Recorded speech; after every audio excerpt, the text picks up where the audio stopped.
Now let's get started. I'd like to introduce my esteemed colleague, Professor Tom Kosnick. Professor Kosnick is a Fenwick and West consulting faculty member with the Stanford Technology Ventures program at the School of Engineering. He's an international advisor for the National University of Singapore Entrepreneurship Center. He also taught marketing at Harvard Business School from 1985 to 1989 and launched their entrepreneurial marketing course, which he taught from 1995 to 97. Tom helps leaders and teams in startups, global companies, and other organizations apply best-of-class tools to overcome real-world challenges. He has served as a leadership coach and advisor to hundreds of entrepreneurial leaders and teams from 1980 to the present in companies like Apple, China Mobile, HP, IBM, and Ernst & Young. You're in good hands with Tom today. So I'd like to now turn it over to Professor Kosnick, who will take us through our session today. Thank you, Carissa, and welcome everybody. I'm really glad you're here. The thing that we're going to do today is to give you a glimpse at two of the tools that we will be using in the Build Winning Stakeholder Relationships course so that you'll have a concrete takeaway that you can use at the end of the session, but you also get a preview of one of the things that we'll be doing in the course when we come. So, how to earn the trust of a stakeholder. Here's what we're going to cover. You can read faster than I can talk, so if you'll just look quickly at those 5 major bullets and know that the key thing is about stakeholder, the trust spider and start, stop, keep, and we'll get right into it. The objective of this session is to introduce a trust spider as a tool that you can use to establish trust and diagnose problems that are eroding trust. And most project managers that I know are always thinking about how to build trust not only for themselves but for their teammates with the clients and the stakeholders that they are serving. And so the trust spider is a tool that you can use there. We're also going to introduce a second tool that we call Start, Stop, Keep, which is a way that you can find out if there's something eroding trust and then close the trust gap by creating very specific plans to change behavior, and we'll talk about that toward the end. So first, let's think about the stakeholders. At this point, as you look at the screen and you see that you're in the center as the project manager, surrounded by stakeholders of all types, ranging from your own project team to your manager, to middle and upper management, to a community that may have an interest in the project that you're doing, and that community could be inside your company or it could be outside the organization. There may be government entities involved. There may be some sort of public interest group that is either very much in favor or very much against the project that you're engaged in.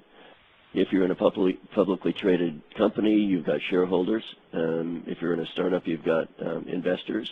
And if you're in a nonprofit institution, you've got the people who donate and are really worried to make sure that you make good use of their funds as well. And then on the supplier side, you may have consultants working with you. You may have suppliers that provide you physical components if you're building a product, or they may provide you technology that allows you to run your project.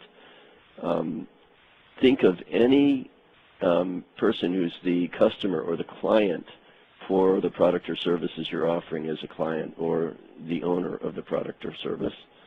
There may be other people who are not on your team, and there may be what we would call end users. And the difference between a client and an end user would be the client actually pays you for the project and finances it, and the end users would be anybody who's actually benefiting from what the project's about. So think about what stakeholders you're most concerned about now that are on this diagram, and if you have another stakeholder that's not there, I'd love to hear about it as we go into Q&A, and you can certainly add that to the slide.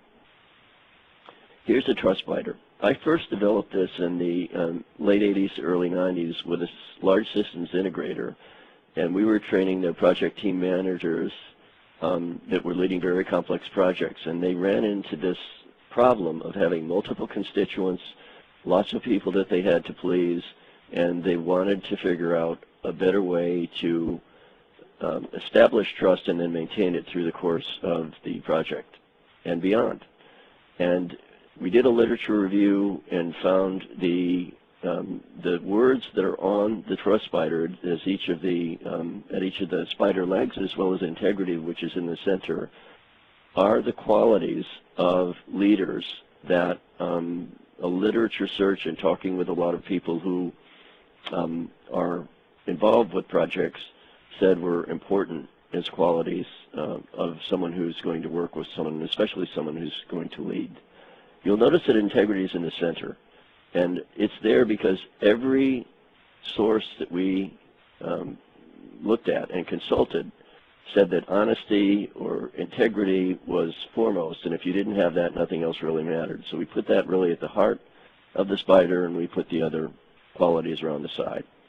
Now, if you're interested in what we mean by any of these words that are around the spider, such as chemistry or sense of humor or competence, we have a bunch of definitions of the behaviors that would define that quality in the appendix. We're not going to go through them today, but you'll have them in the appendix after the session is done. Okay, so let's see. How do we use this trust spider? The first thing that you would do is look at the qualities and ask yourself, what are the 5 qualities that are most critical to earn my trust as a project leader or a program manager? And so just take a minute and start thinking about that, because we're actually going to ask you to do that later on in the time that we have together. All right, so which ones are important to you? And then you would tell your stakeholder that you'd like to meet with them and that you have a tool that you'd like to show them and share with them to understand how you all can work together and you can earn that stakeholder's trust. At that point, you show the stakeholder the tool and you talk to him or her about it a little bit, and you don't show them your qualities. What I've got here is me having done the exercise, and you can see that my top 5 are integrity, grace under pressure, chemistry, perspective, and cooperation commitment. Having done lots of projects and worked for longer than I care to mention, these are the things that are actually most important. Even reliability, which is terribly important to most people, that would probably be my 6th, but these other things are actually more important than that, which is different from what most people would say. But imagine you've done this and you've marked your top 5. You then come to your stakeholder, and when he or she reveals the top 5, you realize, whoops, and we have a typo on this slide, there should actually be a red bar by communication as well. I apologize for that. So imagine that you've got your stakeholders saying communication, confidence, fairness, reliability, and integrity. Those are her top 5. In fact, this is a real exercise that I did with a very important stakeholder, and when we saw the results, we both took a very deep breath and went, uh-oh, we only agree on one thing, integrity. Now you may ask yourself, why would we ever go to a stakeholder and get ourselves in this sort of trouble? Why would we do it? And here are the reasons. The first is that different people do have different priorities for what it takes to earn their trust, and you're never going to learn about those priorities unless you ask. So the tool gives a fairly straightforward way for your stakeholder to reveal something that otherwise would be very hard to get at. If you don't communicate priorities at the beginning of the project and you don't understand what your stakeholder really wants and values, there's likely to be conflict. There's likely to be, you'll never establish trust, or it may erode as you go through the project, which guarantees that the project will have troubles with that stakeholder. If you can discover the priorities early, you can also ask the stakeholder in that meeting, how can we best practice that quality? For example, if communication is really important, how do you like to be communicated with so my team and I can learn about that?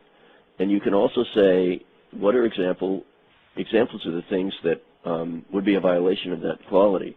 What has someone done in the past that has eroded trust with you, that has just driven you crazy? And as I've used this tool and seen others use it over the years, stakeholders are very happy to tell you what they want, how they want it, and to bring up examples of things never to do. So it can be a very rich discussion. Make sure that you've got somebody ready to take notes. And then finally, if you're alone with the stakeholder, which is often the case, you can communicate with stakeholders' permission his or her priorities to the rest of your project team, so everybody's on the same page. So imagine that for every stakeholder, your entire team knows that different people need to be treated differently in order to earn their trust. The ability to actually build trust goes way up for everybody on the project. Now, we're going to do this for real. We'd like everybody to identify the 5 qualities that are most critical to earn your trust. I want you to do it right now by going to some voting that Carissa is going to do for you. Carissa, can you take control? Yep, give me just 1 minute here. Okay.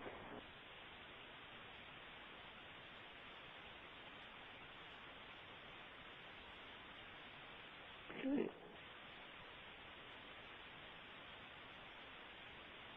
So you don't know Carissa's, I hope you didn't see Carissa's values yet. The whole idea here is for you to do your own without being influenced by hers. Hopefully you weren't influenced by mine or by stakeholders. But at any rate, let's see where you go.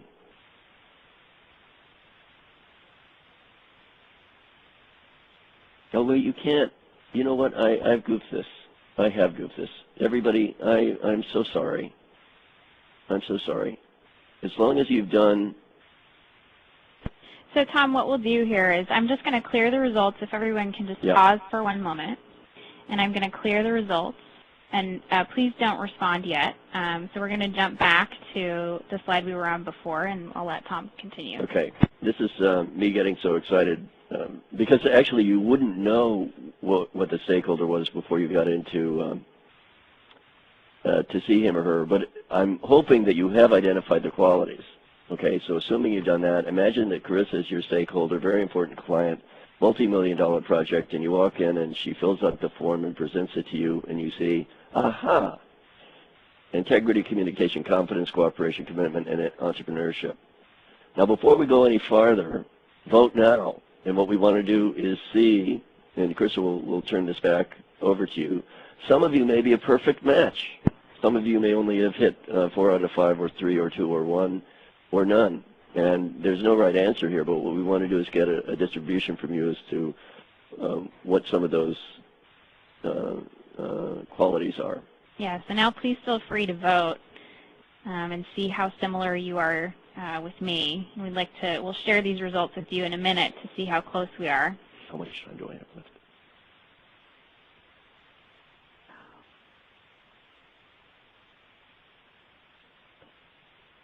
7. I have 21 minutes left. Okay, so I think we're going to wait 2 more seconds for everyone to see, and then about 10 more seconds to before we close the polls, and now we're going to close the polls and share the results with you. It's okay, I'm over you. 24 minutes left or 22 seconds. Okay. So now the results are showing, and I'm going to turn it back to Tom. Okay. Now, how do I get to my screen? There we go. So what's happening? Let me focus a little bit on this slide here. As you can see, only 8% of you had a perfect match, and 39%, 21% were, and 3% were 3, 2, or 1 out of 5, which is not unexpected. And what the key thing I want you to take away from this is, it's highly likely that you and your stakeholder are going to have different points of view, and that's good news if it happens, because you can quickly learn more about what that stakeholder means when he or she is talking about the qualities, and you can figure out a better way to earn his or her trust. Okay. Now the next thing we're going to do is think about this tool after you've already gotten your initial conversation with the stakeholder. Let's imagine it's 3 months later and you want to find out how you've been doing. You've got a major project milestone. So you bring back the spider, and you, with the spider in front of you, you ask the stakeholder, are there any issues that have to do with integrity? If there's anything that you think I'm doing that makes you question whether I'm being honest or whatever, or anybody on my project team, please tell me, because we really want to deal with that. And should there be something, focus on that, and it may be that you don't do anything but that, because integrity issues are absolutely critical to a project. Assuming that the stakeholder says, no integrity issues, you ask the stakeholder to draw lines on the spider connecting the dots on the spider scale that gives an assessment of his or her performance. We're going to show you an example of that in just a minute. But imagine that they're basically saying, okay, I think you're a 3 out of 5 on communication, and I think you're a 2 out of 5 on entrepreneurship. They would connect those dots with a line. And you, by the way, have filled out your own self-assessment separately before going into the meeting, okay? Preferably with a different color ink or something. Once again, you compare notes, and we're going to show you the example in just a moment. And what you want to do, knowing that there will be gaps where you think you're doing better than your stakeholder does, that's what we call a trust gap, focus on 1 or 2 of them and figure out a way to change the situation so that you can rebuild trust and close the trust gap.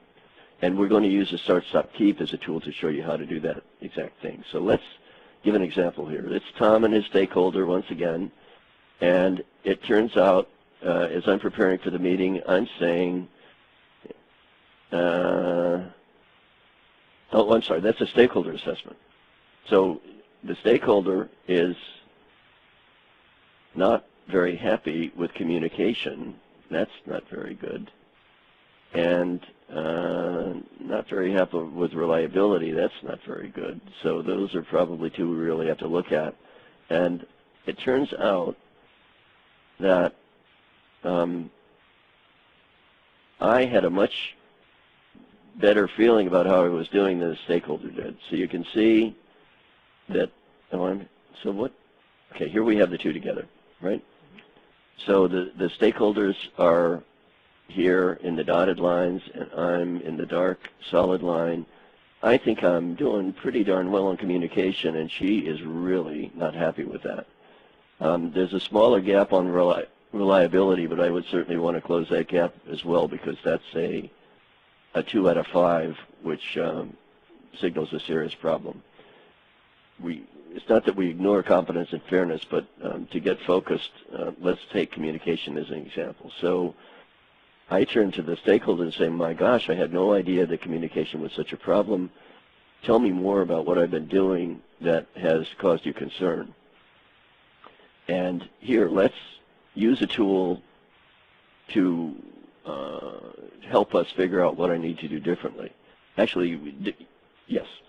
So at this point, you let the stakeholder just tell you a lot of the things that you've been doing that may have been driving him or her crazy. An example would be you're late for meetings. Another is I don't get enough information in between meetings to know how the project is going. Sometimes you communicate with somebody on my team without letting me know, and I really don't like to find out about that without having been told in advance. I don't mind you talking to other people on my team, but please CC me. All sorts of things that may be related to communication that are things that you can change. So imagine that you've made your list, and you say to the stakeholder, what are some specific things that I can do in the next 30 days, start doing that I'm not doing now, stop doing things that are driving you crazy, or keep doing. If there's anything that I've been doing with respect to communications that has been good, please tell me about that so that I don't throw the baby out with the bathwater. And I'd love to know also the impact on you of the problems of communication. So in the why box, what I'm going to do is take down the things that you tell me about why it's important that we start or stop or keep. And I'd like to share these things with my project team as well to make sure that they also don't wind up in situations where they create communications problems, if that's all right with you. The stakeholders, in my experience, have never resisted having you share the information with the project team because they really want everybody on the team to meet their needs in terms of establishing trust. So here's an example of a start, stop, keep that's been filled out. So the stakeholder is saying, look, call my cell or email me and email me. Do both if you think you're going to be late for a meeting. Because I may be away from email and I'd rather get a call or an SMS to my cell no matter where I am so that I can let other people in my organization who are in the meeting know. We may decide to start later, in which case they can stay in their offices and not waste time, or we may change our agenda and put you later on because we have other things we can cover. If we're left waiting for 3 or 4 or 5 or 10 or 15 minutes for you to get there and I don't know what's going on, it's really a problem and it ruins the productivity. So that's what I want you to do, and your teammates should do the same. You have a tendency, Tom, to interrupt me in the middle of what I'm saying, so please don't ever do that again. Don't interrupt me, because it makes me look less effective, and it makes my teammates look less effective, and it makes you and I less effective in communicating. If I'm trying to speak and you break in, I lose my chain of thought, and at the same time, other people on my team and yours are looking at me saying, she's pretty weak. She doesn't have much executive presence. She's letting him walk all over her. So do not interrupt me again. In fact, we've got to figure out some sort of a code so that you will know if you're starting to do it. And at that point, what I would say is, I actually have a tool for this. I have a little stone that says silence on it. And this is absolutely true. And I'll keep the silence stone. I'll give it to you whenever we're in a conversation. And if I ever start to talk, or if I even talk too long, you simply push the stone in my direction. And at that point, I have to stop talking until you nod and give me permission to start. It's actually a great way to keep a talkative person on a tight leash if you need to do that. Then in terms of the third of the start, stop, keep, she tells me that she really appreciates our project status meetings. This is something that we do sometimes in person, but often with a Skype call. And being up to date on all of the things that are going on is something that she really likes. And she wants to know if the project's on schedule.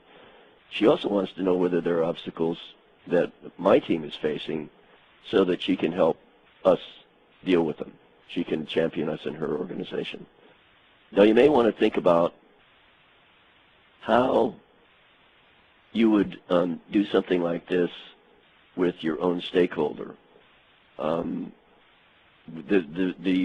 way that I've done it here, we're picking one thing to start and one to stop and one to keep, because I found that making a long laundry list of 15 or 16 things to change makes it less likely that you're going to do any of them. But what I do with my stakeholder is say, let's make a long list of things that I can do that would change behavior in a way that would better earn your trust. Let's say we come up with a list of a dozen. I say, can we pick 3, your top 3 for start, stop, keep that we do in the next 30 days? I'll be mindful of the others, but what I really want to do is nail this stuff down so that you see solid progress, and we can, within 3 months latest, we can have this thing resolved, and I hope that you'll be completely satisfied in terms of the way that we're working together. You can use 30 days. In this day and age, you can use a week for each one, or you can decide that you're going to put more than one thing in each cell. I'm happy to have you do any of those things. You can customize it to your wishes. But the key thing is to use this as a tool to help your stakeholder tell you what she or he wants you to do. And it's an amazing tool to then share with the rest of your team. They can learn from your experience and prevent them from doing something in the future that they might have done had they not had the learning from your experience. So, in a nutshell, you can use a trust fighter at the project start with any of your stakeholders. I would do this in my initial meetings with my client, and certainly if we've got other people in the client organization, I do it with my entire project team as well, and with any consultants that we have on the team, so that we know that we're aligned. I do ask stakeholders for examples of good and bad performance, and I'd encourage you to do that as well. It'll be amazing how many good concrete examples of good behavior and bad behavior you can accumulate over time and share with your project team as a rich database of things that work and things that don't. As I had mentioned, get your project team to do this trust spider and have them look for differences in the top 5 across the team. This will actually help your team to work more smoothly with each other and also with you. It's a great team building tool. And what you definitely want to do is communicate each of your stakeholders' top 5 priorities to your team. What you're going to wind up happening when you do that actually is, let's say you have 5 stakeholders and they have different sorts of top 5s. The team is going to have to wind up paying attention to everything on the spider, but they're going to pay attention with more emphasis with one stakeholder on certain 5 things than they will with another. And in a very strange way, it helps the team across the board to earn trust more rapidly and to retrieve or rebuild trust after it's been broken. It's critically important once you've done this thing to monitor performance. I think weekly is probably a little too often, but monthly is probably, you wouldn't want to do more than a month, and you'd certainly want to do it at major project milestones. And I would encourage not only you to do it with your stakeholders, but have the teammates do it with theirs, and also have the teammates do it with each other so that they can figure out how the team can work more clearly.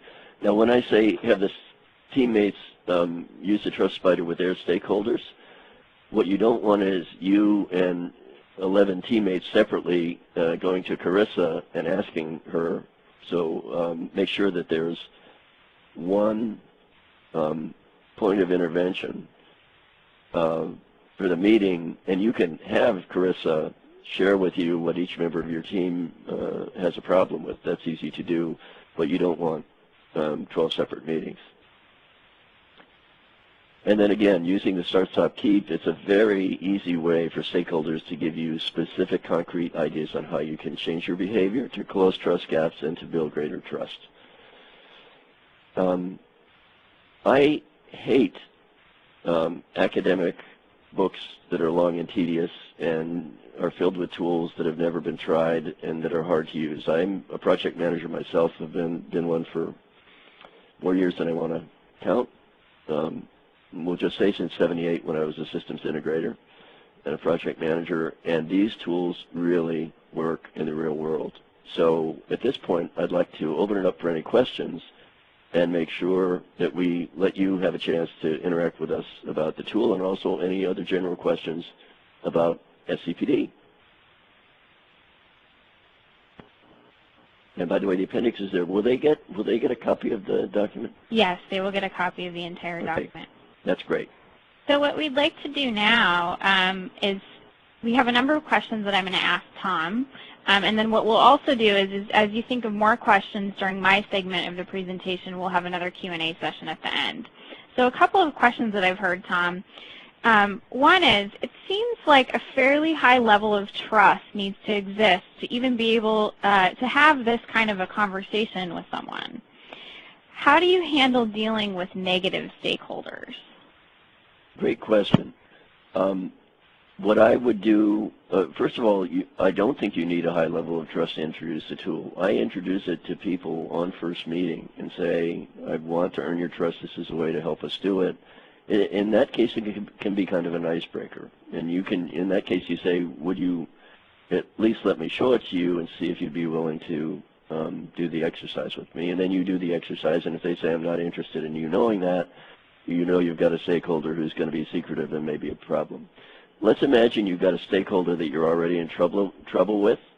What I would do there is jump immediately to diagnostic. And I would say, my gosh, I'm really sorry. First, if you take a moment to identify what you think are the biggest priority areas for you, your top 5 using the spider, tell me what those are, and then take a few moments and map my performance on the 1 to 5 scale to let me know how we've been doing across the entire spider, including integrity in the center. Make sure that you do talk to the stakeholder about the importance of integrity. And at the same time, you should always carry with you your current version of where you think you are in terms of your own self-assessment. When you see what the stakeholder has done, I don't even know that I bring out my self-assessment at that point. I probably wouldn't. I would note where the sources are low. I don't know whether can I move the slides back and forth? Okay, so let's imagine that the stakeholder's really cranky, and I'm trying to, let me get to that. Here we go. Where is it? I want the stakeholder. No. Okay. Sorry, guys. Here we go.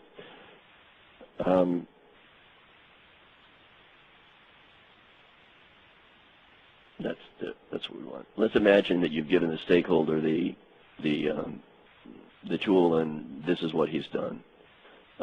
Have a serious conversation about the top 5, but if you see that under humility that you're scoring a 1, I would definitely work on that as well. So you get a very comprehensive laundry list of the things that you need to change, and I would very gently ask whether the stakeholder would be willing to go through the start, stop, keep analysis to make sure that we have concrete things that you can do to get better.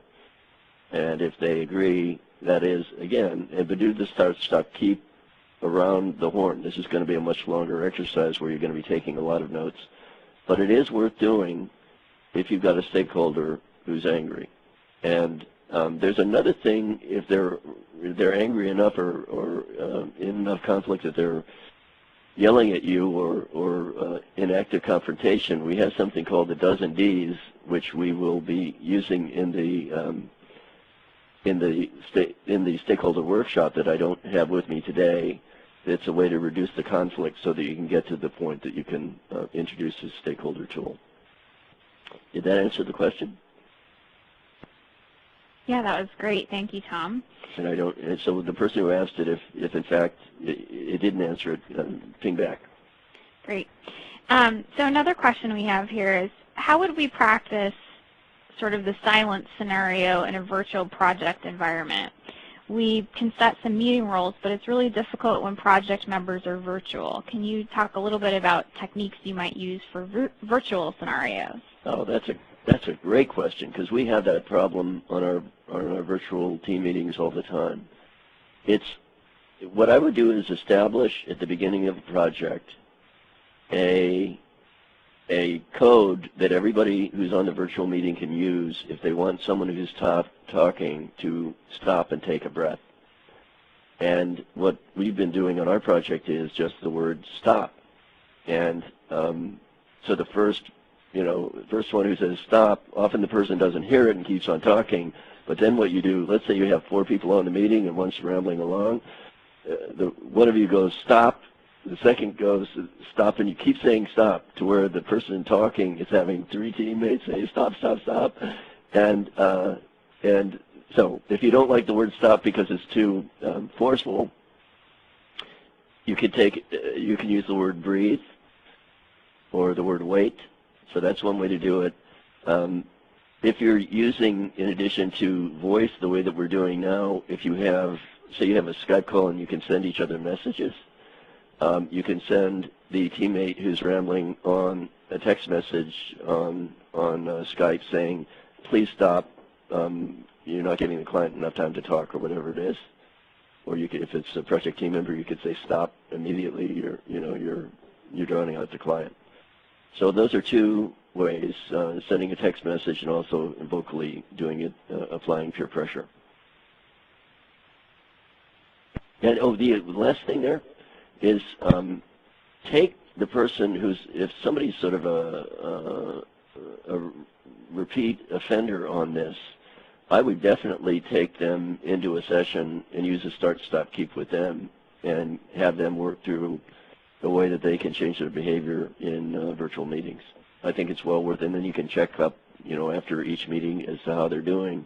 And that's a hard behavior change for somebody to make, but they can, if they're given concrete guidance on how to do it, and reinforcement, positive reinforcement when you say, gosh, you only interrupted 3 times this meeting and only talked too long twice, and that's half as much as you normally do. You'll get people to change. In most cases, you have some people who are unchangeable, but that's another issue. Great. Actually, that answered another question, Tom, which is how you recommend dealing with people that want to steal the show at every meeting. So you led right into that one. We have another great question here. So how do you do this with your team with whom you've worked with for over 10 years and have a lot of history? I think it's fun as a so let's say you have it's either a team that's working together really well with a lot of history, or it's a team that you've got some conflict with a lot of history. And in either case, bringing this into an established team can be a great exercise to help understand each other better for the next project or the next quarter or whatever. You say, hey, we've been together for a really long time. We've got some pretty important goals either for the next phase of the project or for the next time period. Let's go through an exercise to see if we can become more effective as a team in building trust with each other and also building trust with our stakeholders. And then you explain how it works, and you have people, fill things out separately and then compare around the room, and then have the team.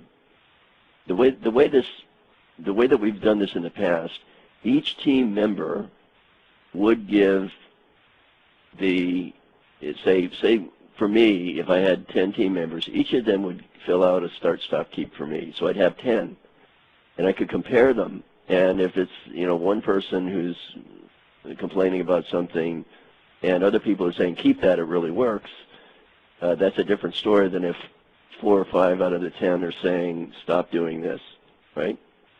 And so it's a really good way to do kind of a 360 around the team that's informal, that's not part of your whole performance appraisal process, and you can use it as a way to have it just among the team.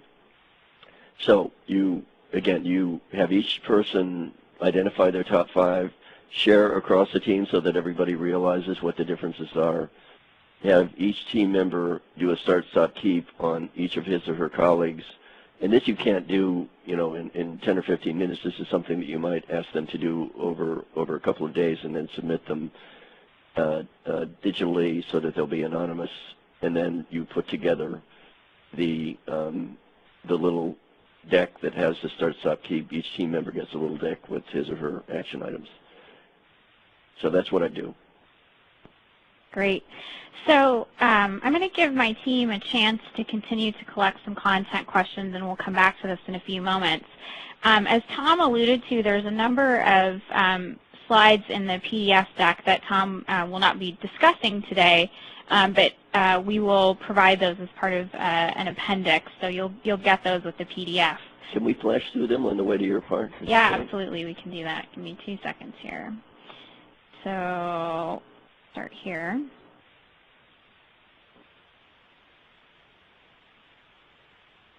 So you'll see there's several slides here with some behaviors that are attached. Yeah, and basically for each of the qualities on the spider, these are things that have been built up by my asking lots of clients and stakeholders and lots of project leaders. So it hasn't been done by a scientific survey with thousands of respondents and all of that, but it's based on a lot of real-world experience. You can, by the way, add to this as your clients and sponsors and stakeholders come up with other things about what they mean by empathy or cooperation or whatever. And you can add spider legs. I didn't mention that, but you always ask the client or the stakeholder, is there another thing that's really important to earn your trust that we don't have on the spider? If so, let's add it. If there's something, yep, so you can have a multi-legged spider. Don't hesitate to improvise on this to customize it for the needs of the various stakeholders. Great. So we wanted to give you some information about how you can learn more from Tom. So at the Stanford Center for Professional Development, we've been delivering education to industry for over 40 years. So we have reasonable experience creating these educational programs to address the career-long learning needs of professionals, managers, project managers, and executives in industry. We at Stanford are pleased to be offering the Stanford Advanced Project Management Certificate Program for over 11 years with IP Solutions and in partnership with Professor Ray Levitt. We believe that the certificate is quite a unique offering because it blends the industry practical experience from experts at IP Solutions with the Stanford theory and research that you heard about from Tom today, resulting in a truly rigorous and advanced program. What we try to do in creating the program is offer courses via very flexible delivery options so that you can either come to Stanford's campus in March, June, or September. You can take courses online via streaming video at any time, 24/7, or through our partners at IP Solutions, and those can be delivered at your company work sites for cohorts of 20 or more.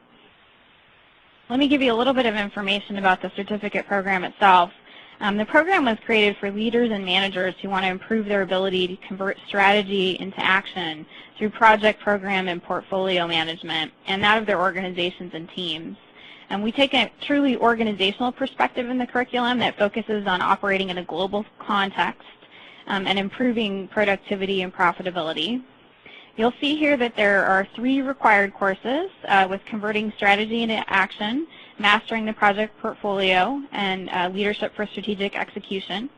The program requires that you complete 6 courses, and so you'll see there's a number of electives that you can choose from, including the new course that we'll be offering in June called Build Winning Stakeholder Commitments, and that course is the one that Tom is the academic director of, and so you can hear more about some of his tools in that course.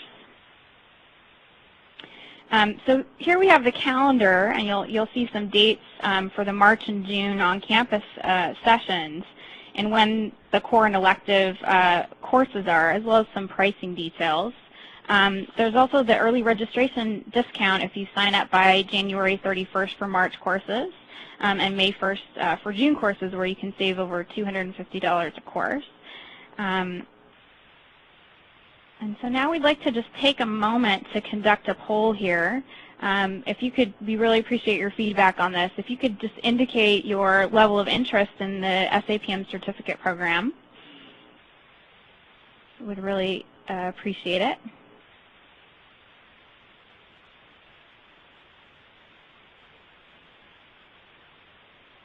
And we'll keep that open. So we really, truly appreciate your feedback on this, so thank you. And so with that, I'd like to come back and we'll do a few more questions. My team is able to gather some additional questions here. Well, while you're looking at those, if any of you have taken a course called Leveraging Customer Relationships on campus with Catherine Barr as one of my teammates, I want to let you know that Catherine will be back for the new course that we're working on, as well as Lina Green, and we're going to bring some other folks in as well. So you're not going to be putting up with Kosnick as the only person there for the whole time. We'll have a talented colleague from IP Solutions as well. It's going to be fun. Great.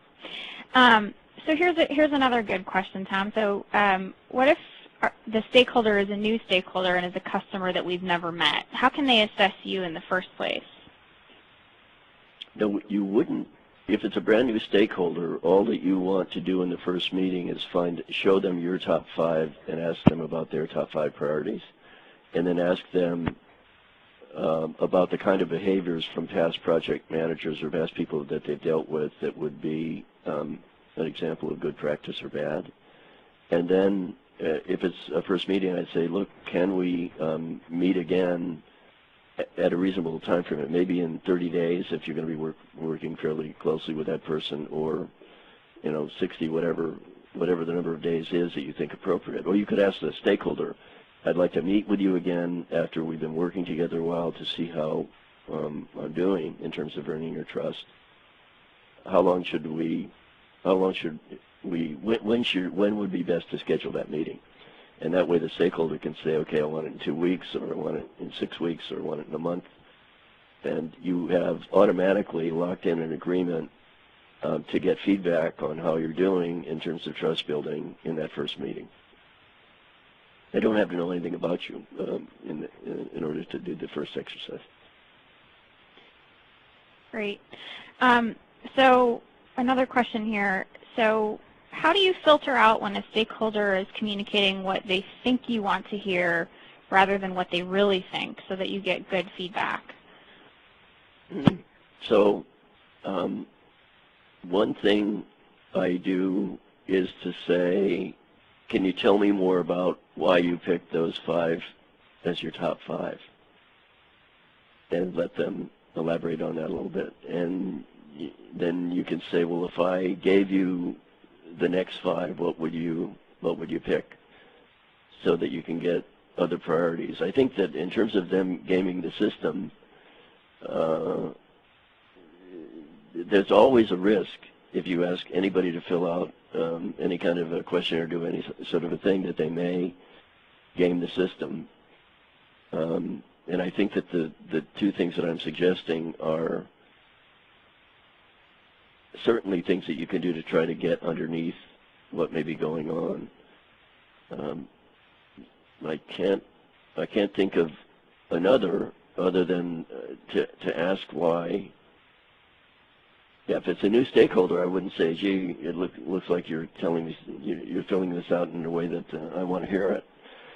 So that would be too direct. So I think just asking them why the first 5 are so important, asking others that would be important, asking for behavior on the entire spider in terms of what are good behaviors and what are bad behaviors with respect to every item on the spider, make sure that you know if they're telling you the truth about what to do and what not to do, you know how to handle any of the legs, and you know how to handle integrity. If, in fact, you think they're leading you down a path where they're telling you to do things that you know are going to get you in trouble with other stakeholders, what I would do then is go to a stakeholder in that organization that I trust and say, help me, you know, I got some guidance from one of your colleagues that seems to be the opposite of what most clients want, and is the culture in your organization this way? Should we be behaving this way or not? And typically, if you've got somebody who's a difficult person to work for in a client organization, the others will help you to insulate yourself from him or her if you approach it properly. Great. Well, so one final question. So everyone has an opinion. So if you're working on a team and you have, say, 10 different stakeholders that have 10 opinions, sometimes those opinions are really conflicting about trust. So do you recommend consolidating these ideas down into one model for everyone, or how would you approach that? Well, you definitely want the team to see each individual stakeholder's top 5, because people are different. The problem of taking an average of all the stakeholders, if you do an average, you're going to get a very funny number. If you take the maximum of every stakeholder, you're going to get a perfect circle around the edge of the ring, most likely.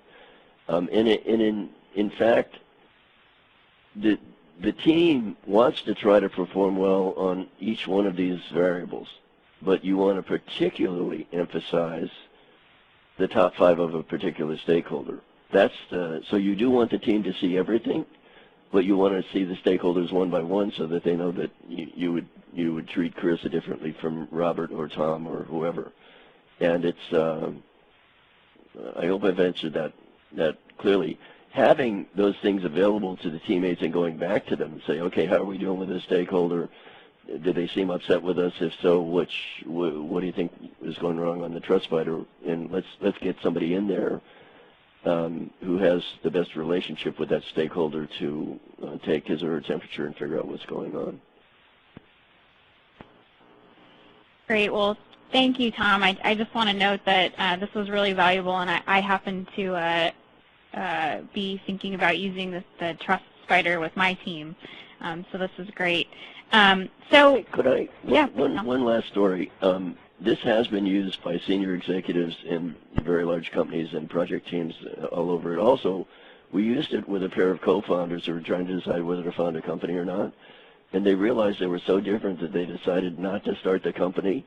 And they both have thanked me for it ever since. So sometimes you agree not to work together when you have the choice not to work together.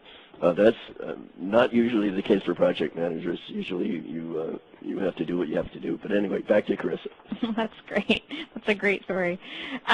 So, this concludes today's webinar, but I want to assure you that there are still a number of questions in the queue, and we'll be sticking around to make sure all those questions get answered. Just as a reminder, you can print the PDF of the slides, and you will have those appendix items in there as well, just by selecting the Print to PDF option in the lower navigation bar. And please remember to look for an email that will be coming from Robert that will alert you when the webinar is available online. We'll get that out to you as soon as we can. And thanks again, and thanks again to Tom. We definitely appreciate the webinar. And I think Tom has one more comment. Yeah, if any of you have another spider leg, another quality you think is really, really important, we would love to find that out, okay? Because we've been using this around the world. It's been fairly stable, but I am, in these changing times, we may need to add some dimensions. Okay? Thanks. Great. Thanks, Tom.